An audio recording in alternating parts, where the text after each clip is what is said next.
ओम नमो भगवते वासुदेवाय।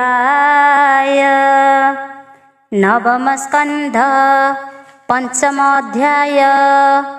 चक्ररु दुर्वासारक्षण पंचम अध्याय वर्णन।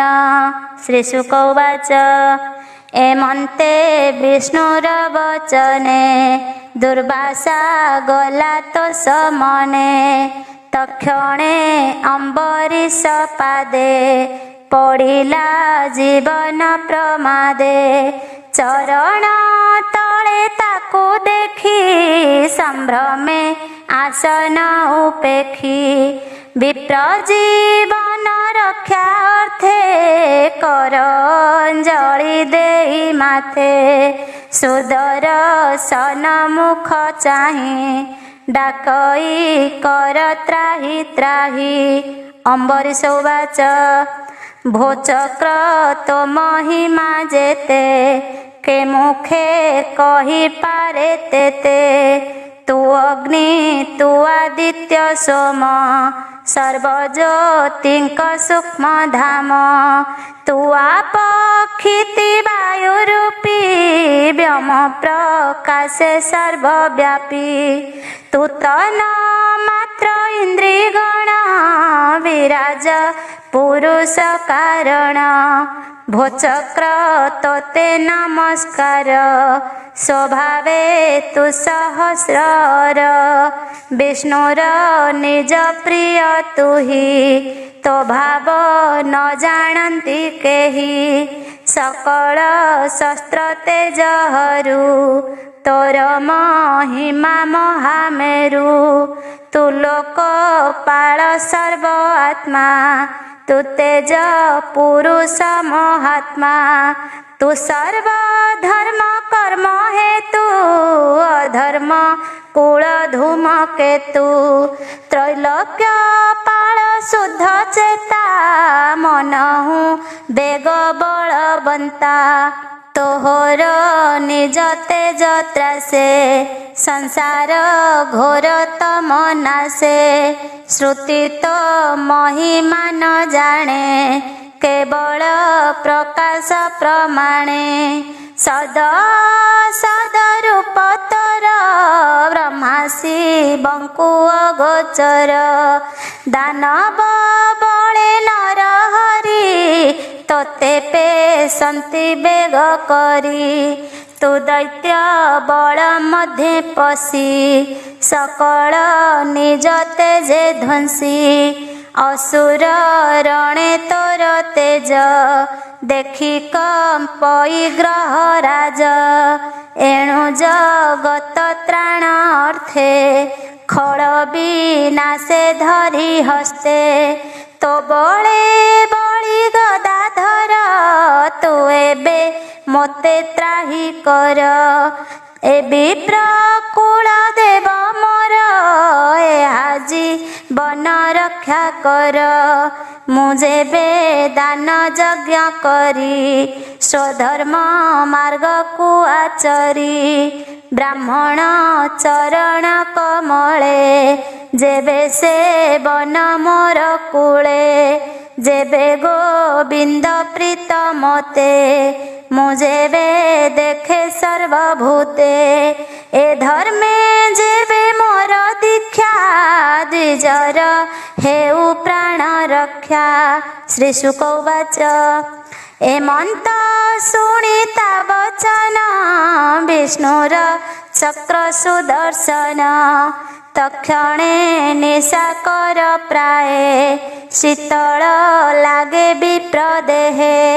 दुर्वासा जीवन पाइला संतोषे चक्र को चाहिला। चक्र को नमस्कार करी बोले नृपति कर धरी। दुर्वासा उवाच देख अनंत दासंकर महामहिमा गोचर। अपराध कले हे सहन्ति विष्णु को सर्वदेहे चिंती। साधु की अबान उपेक्षे हरि सकल देहे देखे जाहार नाम स्मृति मात्रे तुरित नर हई गात्रे से तीर्थ पद दास जेते दुख नाशंति ए जगते जेणु रखिलु मो जीवन तोर महिमा धन्य धन्य एमंत विप्रमुख शुणी कपाळे देइबेनि पाणी बोले दुर्वासा मुख चाही भो विप्र कर मोते त्राही तुझे अतिथि मोर कूळे मिलिलु पारणार बेळे पारणा भये मुगुपते अपराध कली दुष्ट चित्ते से अपराध मन धर पारणा मोर गृहे कर एमंत राजार बचने पारणा कले तो समने कल्याण करी अम्बरीशे अनेक मनर संतोषे तक्षणे शून्य मार्गे गले ब्रह्मार भुवने मिलिले कहिले अम्बरीश वाणी ब्रह्मास तोष ताहा शुणी राजा को कले धन्य धन्य एबे तू शुण हो राजन से अम्बरीश दंडधारी पुत्र को राजे राजा करी हरि चरणे मन देई पशिला घोर बने जाई प्राण छाड़िला तप बळे पशिला विष्णुर मंडले से अम्बरीशर आख्यान जे करे श्रवण कीर्तन हरिचरण मने चिंती अंते से गोविंदे पसंती बोलई विप्र जगन्नाथ नवम स्कंधे भागवत अमृत रसमय वाणी भकत महिमा बखाणी सुजने अम्बरीश वाणी संसारु तर एहा शुणी इति श्रीमद्भागवते महापुराणे पारमहंस्यां संहितायां नवम स्कंधे अम्बरीशोपाख्यानं नाम पंचमोऽध्याय षष्ठाध्याय षष्ठरे ससाद मान्धाता सौभरी आदिंकर कथा श्रीशुक उवाच एबे हो शुण नरनाथ कहिबा वंशानुचरित से अम्बरीश पुत्र तिनि विरूप शंभु केतु घेनि रूपे दिशन्ति अनुपम अशेष गुणे गुणधाम पृषदश विरूप पुत्र रथातर जे तार सुत से रथी तार पुत्रिक उपाय कला से अनेक केबे हे पुत्र ता नहिला अंगिरा तुले विचारिला बोइला मोर पत्नी गर्भे संतति कर तुम्भे भावे क्षेत्रज पुत्र हे उमर अपुत्र दुख कर पार एमंत राजार वचने अंगिरा करी गर्भाधाने सतकुमर ब्रह्म तेजे जन्मिले अंगिरार बीर्जे से पुणी अंगिर होइले क्षत्रिय क्षेत्रे उपुजिले पुणी मनोर घ्राणु जात इक्ष्वाकु नामे होए सुत से इक्ष्वाकुर वंश जेते कहिबा शुण एक चित्ते होइले सते କକୁମର ତାହାଙ୍କ ମଧ୍ୟେ ବଂଶଧର। ବିକୁକ୍ଷିନୀ ଦଣ୍ଡ ନାମ ଅତି ପ୍ରଶସ୍ତ ଗୁଣଗ୍ରାମ। ଏ ତିନି ପୁତ୍ର ଆଦି ଯେତେ ରାଜା ହୋଇଲେ ଜଗତେ। ପୂର୍ବେ 25 ତାର ପୁତ୍ରେ ରାଜା ହୋଇଲେ ଆର୍ଯ୍ୟାବର୍ତ୍ତେ। ପଶ୍ଚିମେ ତାର 25 ଜ୍ୟେଷ୍ଠ 3 ହେ ମଧ୍ୟ ଦେଶେ। ଅପରେ ଦକ୍ଷିଣ ଉତ୍ତର ଏବେ ହୋ ଶୁଣ ନୃପବର। ଇକ୍ଷ୍ୱାକୁ ପିତୃ ଶ୍ରାଦ୍ଧ ଦିନେ ବିକୁକ୍ଷୀରାଇ ସନ୍ନିଧାନେ। ବୋଇଲେ ବନ ପଶୁଗଣ ମୋ ପିତୃ ଶ୍ରାଦ୍ଧ ଅର୍ଥେ ଆଣ। ତକ୍ଷଣେ ପିତୃ ଆଜ୍ଞା ଶିରେ ଘେନି ପଶିଲା ବନ ଘୋରେ। ଶବର ଗଣ ତୁଲେ ଗଲା ଅନେକ ପଶୁ ବଧ କଲା। ଶ୍ରାଦ୍ଧକୁ ଯୋଗ୍ୟ ଯେତେ ମାଂସ ତାହାଙ୍କ ମଧ୍ୟେ ଥିଲା ଶସ। ଅରଣ୍ୟ ପଥ ଶ୍ରମ ପାଇ କ୍ଷୁଧିତେ ଚଳି ନ ପାରଇ। ଶସା ଗୋଟିଏ ମାତ୍ର ପୋଡ଼ି ମାଂସ ଭକ୍ଷିଲା ଧର୍ମ ହୁଡ଼ି। ଶେଷ ଯେତେକ ମାଂସ ଥିଲା ପିତା ସମୀପେ ନେଇ ଦେଲା। ସେ ପୁଣ ବଶିଷ୍ଠଙ୍କୁ ଆଣି ଆନନ୍ଦେ ବୋଲେ ନୃପମଣି। ଏ ପଶୁ ମାଂସେ ଶ୍ରାଦ୍ଧ କର ଏମନ୍ତ ଶୁଣି ତା ଉତ୍ତର। ବଶିଷ୍ଠ ରାଜା ବାକ୍ୟ ଶୁଣି ସେ କଥା ଯୋଗ ବଳେ ଜାଣି। ବୋଇଲେ ରାଜା ମୁଖ ଚାହିଁ ପ୍ରୋକ୍ଷଣ ଯୋଗ୍ୟ ଏନୁ ହଇ। ଦେବତା ପିତୃ ଅର୍ଥେ ମାଂସ କେମନ୍ତେ ଦେବି ଅବଶେଷ। ତୋର କୁମର କ୍ଷୁଧା ଅର୍ଥେ ଶଶକ ଭକ୍ଷିଲା ବନସ୍ତେ। ବନେ ଭକ୍ଷିଲା ଅଗ୍ରଭାଗ ଏ ମାଂସ ଶ୍ରାଦ୍ଧେ ନୁହେଁ ଯୋଗ୍ୟ। ଏମନ୍ତେ ଗୁରୁ ବାକ୍ୟ ଶୁଣି କୋପେ ବୋଲଇ ନୃପମଣି। ଏ ପୁତ୍ର ପାପିଷ୍ଠ ପାମର ଏହାକୁ ରାଜୁ ଦୂର କର। ତକ୍ଷଣେ ରାଜାର ବଚନେ ପୁରୁ ବାହାର କଲେ ଜନେ। ସେ ପୁଣ ବିପ୍ରଙ୍କ ଚରଣେ ସେବା କରଇ ଅନୁକ୍ଷଣେ। ପିତାର ଅନ୍ତେ ରାଜା ହେଲା ସସାଦ ନାମ ସେ ପାଇଲା। ପୃଥିବୀ ଶାସନ ସେ କଲା ଯଜ୍ଞେ ହରିଙ୍କୁ ଆରାଧିଲା। ସସାଦ ପୁତ୍ର ପୁରଞ୍ଜୟ ନାମ ତା ହୋଏ ଇନ୍ଦ୍ରବାହ। ପରୋପକାର ଧର୍ମ କଲା କୁକୁସ୍ଥ ନାମ ସେ ବହିଲା। ଏମନ୍ତେ ଶୁକ ବାକ୍ୟ ଶୁଣି ବୋଲେ ପରୀକ୍ଷ ନୃପମଣି। କୁକୁସ୍ଥ ନାମ ତାକେ ମନ୍ତେ ଏ କଥା କହ ମୁନି ମତେ। ଶ୍ରୀ ଶୁକ ଉବାଚ ଦେବଦାନବ ସତ୍ୟ ଯୁଗେ ଯୁଦ୍ଧ ଆରମ୍ଭ କଲେ ରଙ୍ଗେ। ଗୁରୁଙ୍କୁ ପୁଛିଲେ ଦୈବତେ ସଂଗ୍ରାମେ ଜିଣିବୁ କେମନ୍ତେ। ବୋଇଲେ ଅଙ୍ଗିରା କୁମର ପୁରଞ୍ଜୟକୁ ଯୋଦ୍ଧା କର। ତାର ନାରା ଚେରି ପୁଗଣେ ବେଗେ ମରିବେ ଘୋର ରଣେ।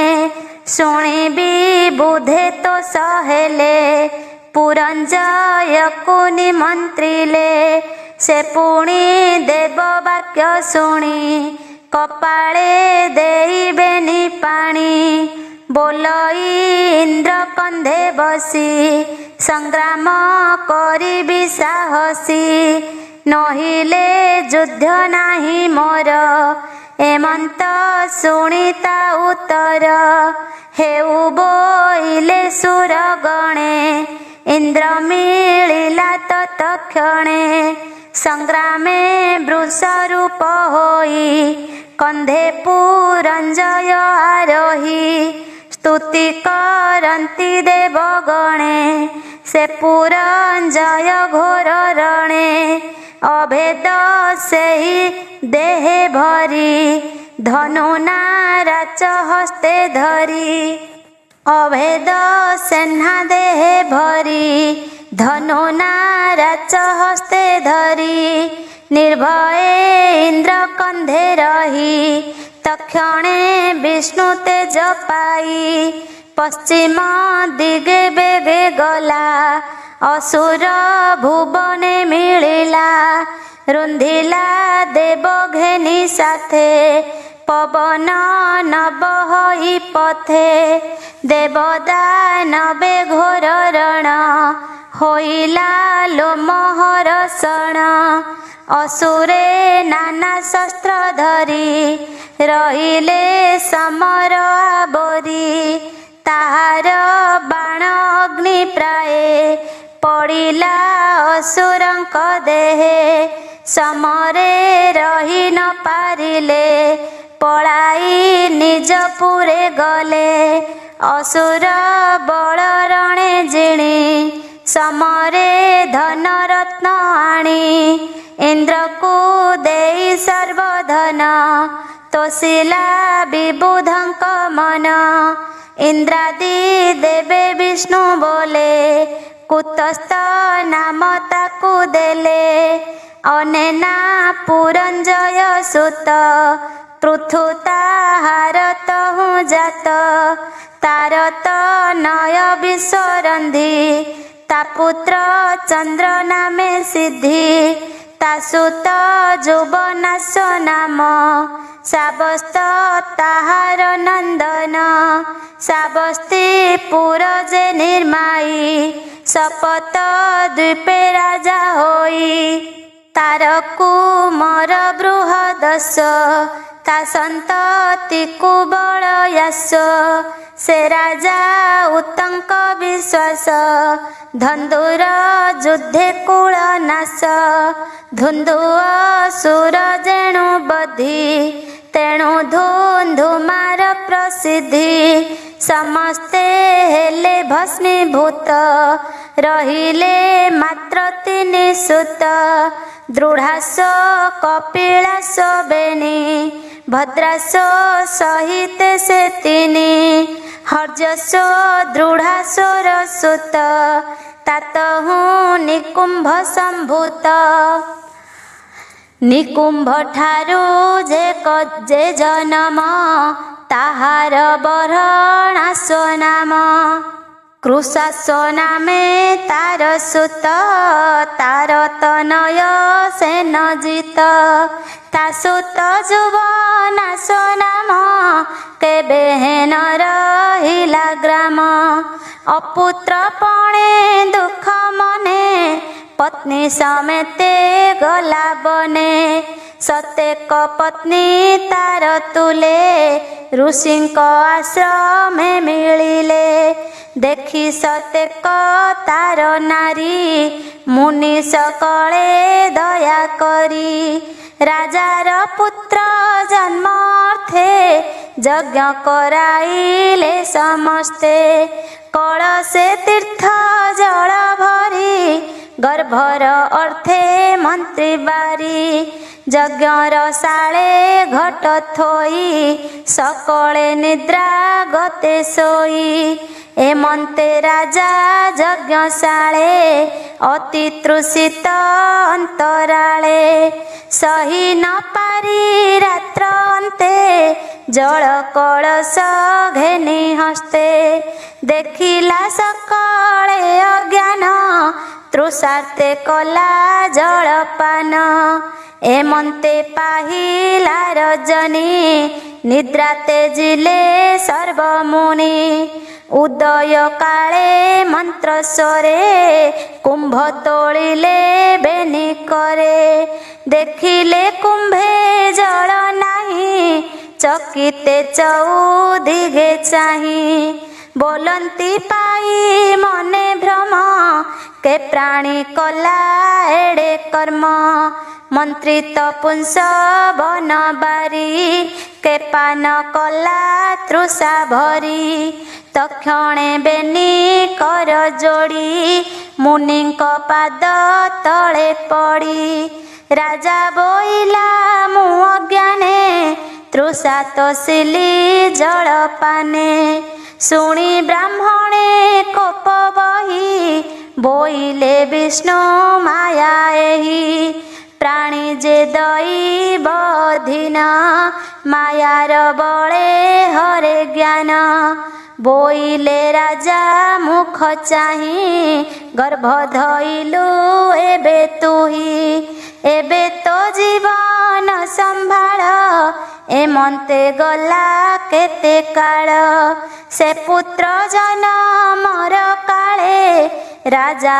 उदर बाहुबळे दक्षिण कुक्षी बिदारिला तक्षणे भूमि रे पड़िला राजा न मला पुण्य बळे उभारी देखंती सकळे पुत्र रोदई क्षीर अर्थे ता देखी इंद्र दया चित्ते बोलई विप्रंकु नाही राजार स्तन जुग नाही ए पुत्र लोडू अछि क्षीर एमंत बोली निज कर अंगुली तार तुंडे देला तक्षणे क्षुधा ता हरिला इंद्र बोलई ताकू चाही तोर होइली मुई धाई तुझे होइलु बलवंता एणु तो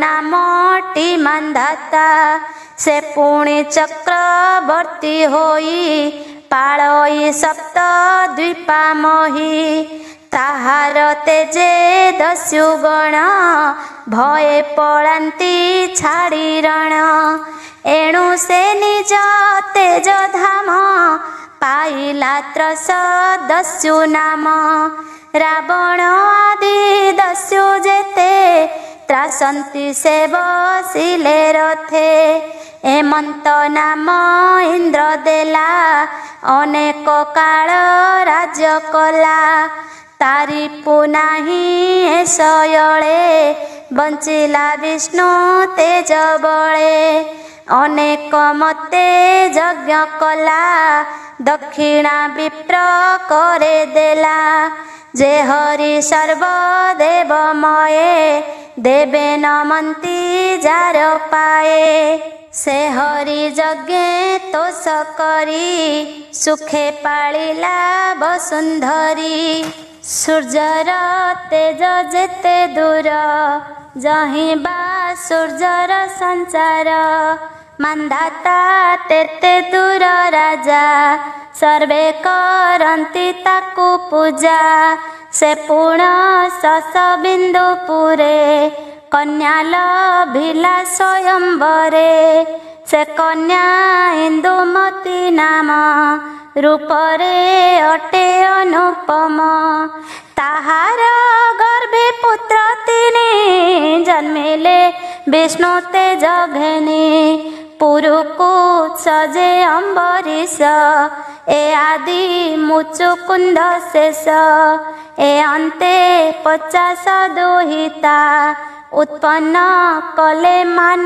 धाता से कन्या गण विभा काले सौरभी मुनि जोग बळे विवाह कले कन्या गण से कथा एक मने शुण सौरभी ऋषि वृंदावने कालिंदी जले जोग ध्याने तप करंती दृढ़ चित्ते एमंते किछि काल अंते समाधि भांगिला चंचले स्थिरे चाहिले नदी जले देखिले मीन गण मध्ये रोहित खेलई आनंदे बालक मीनता शरीरे क्रीडंती पुच्छ पृष्ठ शिरे ଏମନ୍ତ ହୋଇ ପ୍ରତିଦିନେ ଖେଳନ୍ତି ମୁନି ସନ୍ନିଧାନେ। ସୌରଭୀ ମୁନି ତାଙ୍କୁ ଚାହିଁ ଲାଳସ ଚିତ୍ତେ ବିଚାରଇ। ଦେଖ ଏ ରୋହିତର ଭାଗ୍ୟ କୁଟୁମ୍ବ ମଧ୍ୟେ ସୁଖ ଭୋଗ। ମୁଁ ଏବେ କରି ଗୃହାଶ୍ରମ ସାଧିବି ଯଥା କୁଳ ଧର୍ମ।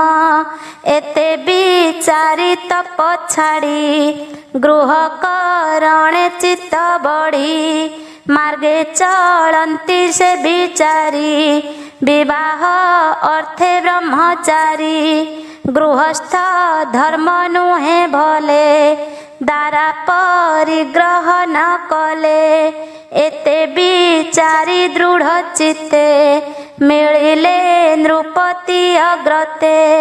ମୁନିଆ ଗମରାଜ ଦେଖି ଉଠିଲା ଆସନ ଉପେକ୍ଷି। ଅତିଥି ମୋତେ ପୂଜା କଲା ଆସନେ ନେଇ ବସାଇଲା। ଅନେକ ଗୌରବ କରି ତା ଦେଖି ମୁନି ସଉ ଭରି। ବୋଲନ୍ତି ରାଜା ମୁଖ ଚାହିଁ ବିଭା କରାଅ ମୋତେ ତୁହି। ଗୃହେ କଳ୍ପିଲା ମୋର ମନ କନ୍ୟାଏ ଦିଅ ମୋତେ ଦାନ। ମୋହର ସନ୍ତତି ହୋଇଲେ ସ୍ୱଧର୍ମ ରଖିବୁ ତୁ ଭଲେ। ଏମନ୍ତ ମୁନି ମୁଖୁ ଶୁଣି ରାଜା ବିଚାରେ ମନେ ଗୁଣି। ଏ ଅତି ବୃଦ୍ଧ ଜର ଜର ବାତେ କମ୍ପଇ ତା ଶରୀର। ବୃଦ୍ଧଙ୍କ ମଧ୍ୟେ ଅତି ବୃଦ୍ଧ ଗୃହ କରଣେ କଲା ସଧ। ମୋର ଦୁହିତା ବଡ଼ ସୁଖୀ ଏହାକୁ ଦେଲେ ହେବ ଦୁଃଖୀ। ନ ଦେଲେ ମୋର ଭଲ ନାହିଁ ଏତେ ବିଚାରି ମୁନି ଚାହିଁ। ବୋଲଇ ଶିରେ ଦେଇ କର ଭୋମୁନି ଶୁଣ ମୋ ଉତ୍ତର। 50 କନ୍ୟା ଅଛି ମୋର ଅନ୍ତପୁରକୁ ବିଜେ କର। ଯେ କନ୍ୟା ତୁମ୍ଭଙ୍କୁ ବରିବ ସୁମନେ କରି ପ୍ରିୟ ଭାବ। ସେ କନ୍ୟା ନିଶ୍ଚୟ ଦେବି ମୋହି। ଏମନ୍ତେ ରାଜା ବାକ୍ୟ ପାଇ ମୁନି ଉଠିଲେ ତୋଷ ହୋଇ। ତକ୍ଷଣେ ଅନ୍ତପୁରେ ଯାଇ ଦ୍ୱାରପାଳକୁ ରାଜା ଚାହିଁ ବୋଲଇ ଘେନି ଯାଅ ତୁହି। ଯେ କନ୍ୟା ବରିବ ଏ ବର ଦେବଇ ସତ୍ୟ ଏ ମୋହର। ଦ୍ୱାରପାଳର ହସ୍ତ ଧରି ପୁରେ ପଶିଲେ ସଉ ଭରି। ମିଳିଲେ କନ୍ୟାଙ୍କ ମନ୍ଦିରେ ମାୟା ମୋହନ କଳେ ବରେ। ରୂପେ କନ୍ଦର୍ପ ତେଜ ଗଞ୍ଜେ ଜଗମୋହନ ତେଜ ପୁଞ୍ଜେ। କନ୍ୟାଙ୍କୁ ଚାହିଁ ଦ୍ୱାରପାଳ ଅଳପ ନୁଆଇ କପାଳ। ବୋଲଇ କନ୍ୟାଙ୍କୁ ଅନାଇ ମୁଁ ତୁମ୍ଭ ପିତା ଆଜ୍ଞା ପାଇ। ସଙ୍ଗତେ ଆଣିଅଛି ବର ଯାହାର ଇଚ୍ଛା ତୁମ୍ଭେ ବର। ଏକଇ କନ୍ୟା ଦେବେ ଦାନ ଅଧିକେ ନାହିଁ ପ୍ରୟୋଜନ। ତା ରୂପ କନ୍ୟା ମାନେ ଚାହିଁ ନୟନ ପିଛା ନ ଚଳଇ। ସର୍ବେ ଇଚ୍ଛନ୍ତି ତାର ସଙ୍ଗ ଅନଳେ ଯେ ସନେ ପତଙ୍ଗ। ଏକ ଆରେକ ଆଗ ହୋଇ ବୋଲନ୍ତି ମୋର ବର ଏହି। ମୁହିଁ ବରିଲି ଆଗେ ବର ନିଶ୍ଚୟ ବର ଏ ମୋହର। ଏମନ୍ତେ ଏକୁଆରେ ବାଦେ ମୁନିଙ୍କି ବରିଲେ ଆନନ୍ଦେ। ତକ୍ଷଣେ ଦ୍ୱାରପାଳ ଗଲା ନୃପତି ଆଗେ ଜଣାଇଲା। ବୋଲଇ ବିଧାତାର ମାୟା କେ ଆନ କରେ ପ୍ରଭୁ ଏହା। दैव बल आकर्षणे सर्वे बरिले वरपणे शुणी ताहार मुखु बाणी संभ्रम चित्ते नृपमणि आनंदे कन्या दान कला अनेक यौतुक देला 50 कन्या विवाह करी पुरु बाहार सौभरी संपद सिद्धि जोग बले गृहस्थ आश्रम निश्चले नाना प्रकारे भोग कले अनेक पुत्र नाती तुले जे भोग कल्पे तांक मने तक्षणे मिले सन्निधाने एमंते किछि काल गला वैराग्य मने उपजिला निज कपाळे कर मारी तापे बोलंती सौभरी दैव बल देख मते तप मु कली मोक्ष अर्थे जले अनाई मीन बंशे ज्ञान हारिली संग दोषे एक मु भजिली अनेक अन्ते मु पड़ी भी नरक एमंत विचारी एकांते तक्षणे पशिले वनस्ते पत्नी समेते तपदाही अन्ते लभिले भावग्राही बोलोई विप्र जगन्नाथ नवम स्कंधे भागवत कहिली आत्मा हितवाणी एणे भक्ति परिमाणी संसार अंध कूपे थाई ए बिनु आन गति नाही। इति श्रीमद्भागवते महापुराणे पारमहंस्यां संहितायां नवम स्कन्धे सौभर्जोपाख्यानं नाम षष्ठोऽध्याय।